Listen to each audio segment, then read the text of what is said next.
Я з Нясвішчыны, нарадзіўся ў Капыльскім раёне вёска Язвіны, а жыў з маці ў Нясвіжскім раёне, это вёска Амлынцы, а ў Слаўцоўскім нарадзіўся Якуб Колас, і гэта побач усё. Я часценька прыязджаў праз тыя мясціны. І яшчэ адзін цікавы момант я ўзгадваю, калі я вучыўся ў 7 класе, выкладчыца, настаўніца беларускай мовы Фаіна Ігнацьевна мяне папрасіла вывучыць урывак з новай зямлі, як дзядзька Антось варыў клёцкі.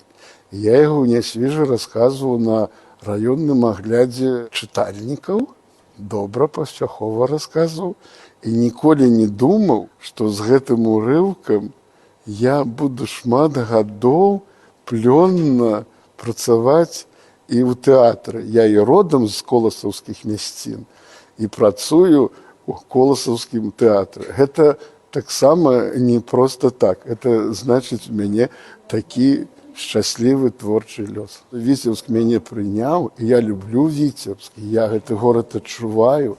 Ён мне родны, мне ў ім лёгка дыхаецца, і ў тэатры працуецца вельмі плённа. У мяне шмат цікавых роляў, і ўсё гэта вельмі добра. 100 гадоў тэатру, і ўсё, галоўнае, каб здароўе было.